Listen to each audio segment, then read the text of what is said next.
What's up, lovers of whiskey and watchers of YouTube? I am the Malt activist, and in this video I am going to list 5 whiskeys that I would introduce to someone who is just getting into whiskeys.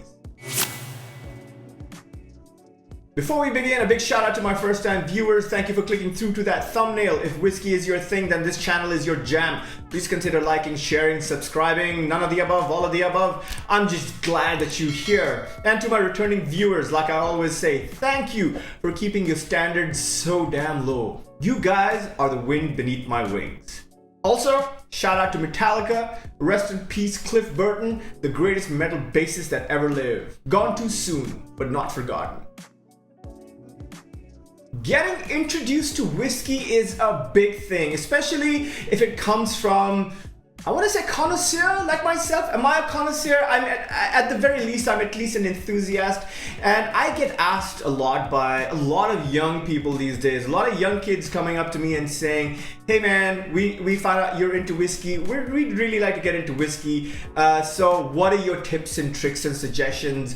And what are your whiskeys that you would recommend for noobs to try out? And I find that so heartwarming because I kind of really didn't have anyone with that kind of knowledge the time when I was getting into whiskeys.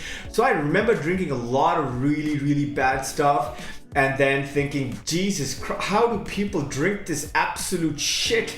And then I was like, you know what, I'm never gonna drink whiskey again because apparently all whiskey is shit. I won't take names, but there were a few out there that, you know, I would not wish upon my worst enemy. And I have a lot of enemies.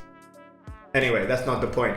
But the good thing is in today's day and age, I have kids who come up to me and say, you know, give us some suggestions, give us 5 whiskeys that we should start out with that will, you know, they're easy on the wallet, that help us ease into drinking whiskey. And I think I found 5 very good examples of palatable entry level. And when I say entry level, I don't mean just from a price perspective. I also mean as one of the first whiskeys that you would try that I hope would certainly leave a positive impression on the person drinking it. So 5 whiskeys. There are some blends in here as well. There's a bourbon, there's some single malt, and I feel that this sort of bouquet of expressions that I've chosen should be enough if you're ever faced with the question of a noob who comes to you and says, hey man, what do you recommend I should start drinking whiskey?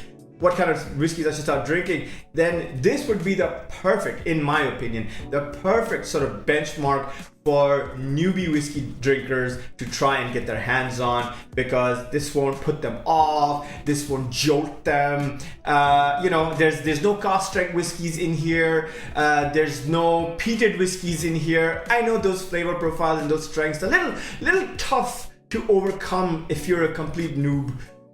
So yes, so the following whiskeys that I've sort of whittled down and shortlisted are kind of low on the ABV percentage wise, are fruity floral, are quite palatable, but still have a range of flavor profiles for someone to know that, okay, whiskey is not just a one-dimensional drink. It has its nuances, it's complex, it's you know, it has flavor profiles from this bouquet across to this, and hopefully these 5 whiskeys do that for you. Yeah, are you ready? Okay, let's go.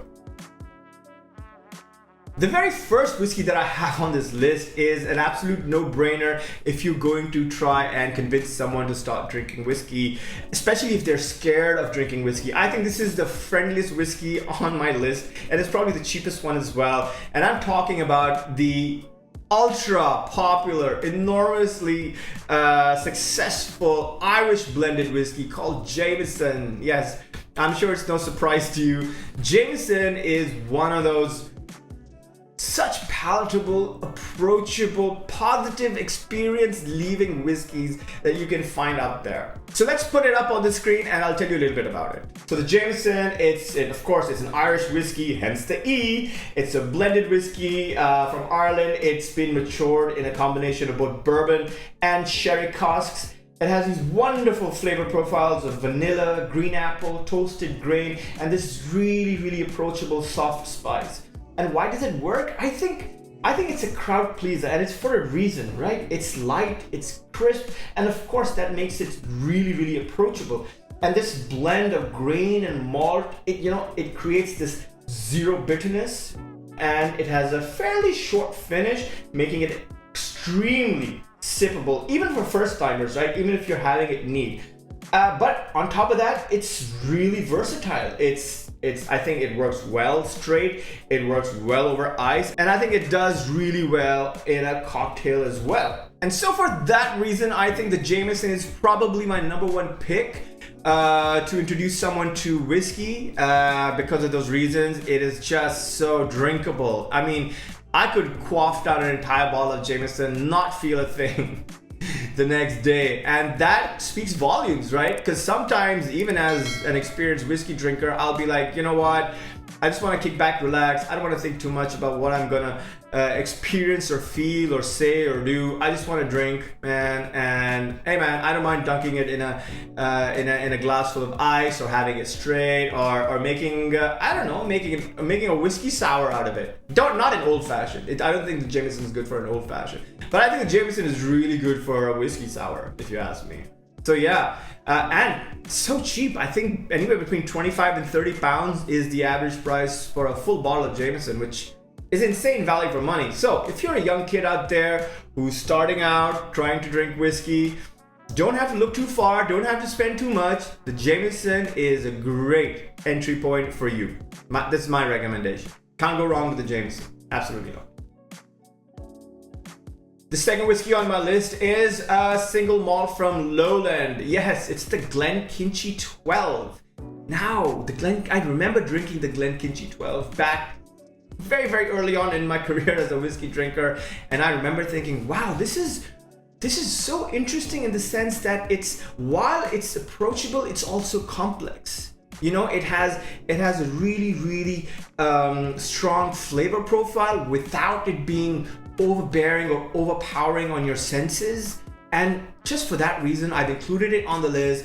It is, I think, a beautiful, subtle whiskey which ticks all the right boxes. If whiskey scares you, I think, again, like the Jameson, very approachable, but I think a little notch higher when it comes to flavor profile and the overall experience. So yeah, let's put it up on the screen and let me tell you a little bit about it.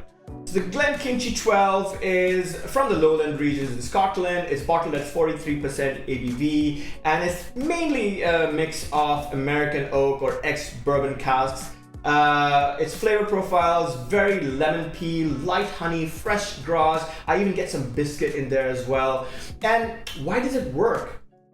I mean, at the risk of sounding cringe, I think this is the equivalent of a spring breeze, right? It's gentle, it's fresh, it's invigorating, right? And the Glenkinchie 12, it shines with that delicate citrus and that really lovely floral profile that kind of envelopes your palate.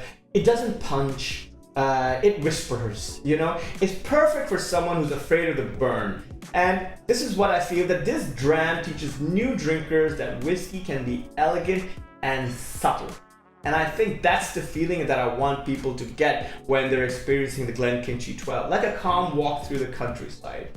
It's relaxing and it's lighthearted. The Glenkinchie 12 is such an essay in subtle, delicate flavors that any whiskey newbie who drinks this, you know, he's not gonna get the burn. It's a low ABV of 43%. The flavors are in balance and they're very approachable, positive flavors. That light honey and that vanilla and that floral, meadowy feel. Just, it ticks all the right boxes. You know what I'm saying? It doesn't scare you away. It says, hey, come hang out with me. I'm not gonna hurt you. Everything is going to be fine. Let me hold you close and caress your hair while I put dandelions behind your ear. You know what I mean? It's just one of those whiskeys that is just so soft and approachable and wonderfully constructed. So yes, the Glenkinchie 12 single malt from the Lowlands region in Scotland is definitely one of my picks if you want to introduce someone to whiskey drinking. Our third whiskey on the list, very similar in flavor profile to the Glenkinchie, is the Compass Box Orchard House. Yes, another blend from Compass Box, and I feel like blends are kind of the way to go if you want to introduce someone to whiskey drinking. And there's a reason I've included like 3 blends on this list, by the way. So this is 2 out of 3, and the reason for that is blends are man-made, right? Blends are man-made. I know single malts are too, but blends are specifically crafted. They're manufactured, and they're manufactured to appeal to a very, very broad range of people, a very, very wide audience of people. So blended whiskey is going to, by its very nature, be approachable, be palatable, and leave a positive impression. And that's why I've included 3 of them on this list. So the Orchard House from Compass Box is one of those whiskeys. So let's put it up on screen. I'll tell you a little bit about it. Right, so the Compass Box Orchard House is bottled at 46% ABV. It's around about 45 to 50 pounds. It's of course Scottish. It's a blended malt, which means it does not have any grain whiskey in it, only single malt whiskey, and matured mostly in ex-bourbon barrels. Its flavor profiles, very fruity, juicy pear, green apple, citrus peel, and that vanilla sponge. I really, really love it. And why does it work? I think the Orchard House it's almost like a fruity revelation, right? There's no smoke, there's no harsh spice, and it's just really, really, really fresh. For someone who says, I don't like whiskey, this kinda has this mix of cider and white wine. It's really interesting in that sense. It's that light, and it's that approachable. And also it introduces a complexity without the weight. I feel it's playful, it's curious, and totally drinkable, right? And the feeling that you get is just like biting into this really ripe peach on a sunny day. It's bright, it's clean, and frankly, it's joyfully unexpected. Like I said, blended whiskeys are made to be savored by the widest variety of people, right? And that includes from newbies to absolute crusty old farts like me. And everyone in between. And so the Orchard House from Compass Box, again, masterfully constructed, very, very affordable at less than 50 pounds roughly, give or take. And again, those flavor profiles, the fruit, the pear, the vanilla sponge, not just vanilla, the vanilla sponge, such comforting flavor profiles. And it is, again, just like the other 2 whiskeys on my list so far, they're just such a lovely, approachable flavor profile that doesn't scare away the newbie. It's not harsh, there's no smoke, there's no peat, there's no burn. It's just very, very easy drinking. So yeah, definitely Compass Box Orchard House, one of my top picks for introducing whiskey to newbies.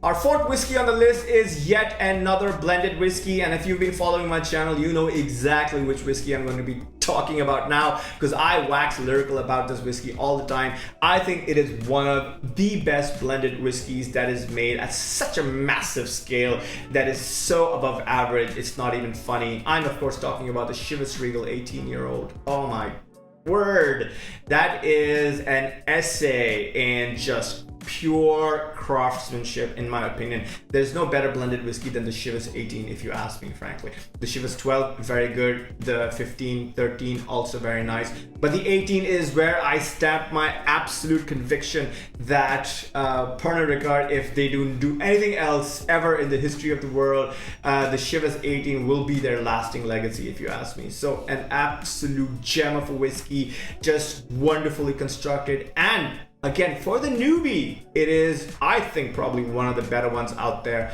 So let's put it up on the screen. I'll tell you a little bit about it. So the Chivas Regal 18-year-old is bottled at 40% ABV. It's sort of roughly around 60 pounds, if you ask me. A blended whiskey, obviously from Scotland. And what I like about this, and different from the Jameson and the Orchard House, this is a mix of malt whiskey and of course grain whiskey, and a lot of it is sherry matured whiskey. So a nice sherry profile in a blended whiskey is what you'll be getting here. In terms of flavor profile, we're talking toffee, dark chocolate, dried fruit, and soft oak. And why does it work? It's silky. I think it's luxurious. It's also comforting, and because it's so wonderfully crafted, I think it hides the alcohol behind gentle layers of fruit and a nutty sweetness. And especially for someone who's scared of whiskey, that this will be sharp or bitter, this kind of shows them what a refined piece of blending can taste like. It's indulgent, but it's not intimidating, if you know what I mean, right? And if I was to draw a parallel, it's literally like walking into a very high-end lounge with soft jazz and leather sofas. It's smooth sophistication in a glass, if you ask me. I know there's not many people that harp on so much about blended whiskeys, but I think the Chivas Regal, I drink a lot of it. A lot of my friends drink it. They swear by it, and I genuinely feel that it is one of those whiskeys that I don't want to say it's put Pernod Ricard on the map, but I think if there's anything right that Pernod Ricard is doing, it is the Chivas Regal 18. And like I said, for a newbie, what it does is it creates this extra bouquet of complexity with the toffees and the sherry influence in the Chivas Regal 18, which I think any newbie would really appreciate. So dunk it in a little bit of ice and let them try it, and I promise you they'll fall in love. The last whiskey on my list, I decided to include a bourbon, and for that bourbon, I decided to go with the Maker's Mark. Yes, Maker's Mark is one of my favorite bourbons. It's one of my everyday sippers. It is so approachable, it's so relatable, and the fact that it gives you a brand new bouquet of flavors that the other Scottish whiskeys didn't have, and this one does. I think it's a great step into the world of whiskey for any newbie to be like, oh, you know what? Never thought about bourbons. This is one of them for sure. Okay, let's put it up on the screen. I'll tell you a little bit about it. So the Maker's Mark is bottled at 45% ABV. Again, available at a very decent, rough price point of about £35. It's of course from Kentucky in the United States of America. It's matured in a virgin charred American oak. Of course it is, as mandated by the lumber lobby. But anyway, in terms of flavor profiles, we're talking really rich caramel, red fruit, sweet corn, and a vanilla cream. And why does it work? Yeah, because it doesn't have so much of the rye spice. It's more wheat and malted barley. It's smooth, it's creamy, it's well-rounded. I like the fact that it's sweet and cozy. I think it's cozy, and I think it's an absolute treat for newcomers. Especially because it's a bit on the sweeter side. Newcomers who like rum will really like the Maker's Mark. And dude, it works beautifully in cocktails. I would love to make a great old-fashioned out of the Maker's Mark. It's one of my favorite drinks, or even a whiskey sour. And basically, you know what it is? It's a warm slice of pie on a cold night. It's inviting, it's rich, and dare I say it, it's a little bit nostalgic. I'm a big fan of Maker's Mark bourbon. It's one of the whiskeys that I buy over and over again. It's a staple on my shelf. Despite the various whiskeys that I have, I always have the Maker's Mark sitting on my shelf. It is such a great drinking experience. It's one of the better crafted bourbons out there. I always have it with this with a huge chunk of dark chocolate, and it works so well. Bourbon and dark chocolate is a match made in heaven. And in fact, if you want one of your newbies to really experience what a burst of flavor in your mouth feels like, then get them to have a 90%, 85% dark chocolate, and then take a sip of this Maker's Mark bourbon. They will lose their minds, I promise you. So yeah, Maker's Mark. That is definitely one of the bourbons that I would introduce to a newbie who's like, hey man, what can I drink? What can I drink to get started? Maker's Mark, buddy. Maker's Mark.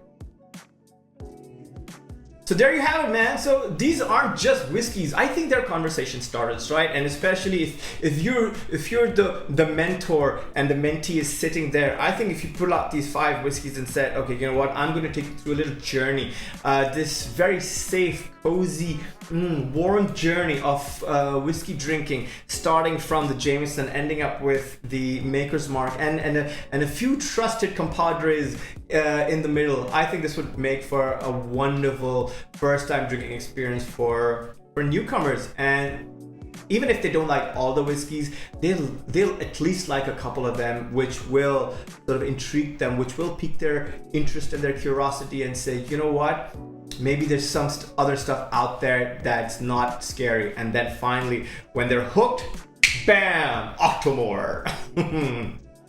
That is the final boss eventually. So there you have it, man. There you have it. 5 whiskeys that I would introduce to someone who wants to get into whiskey.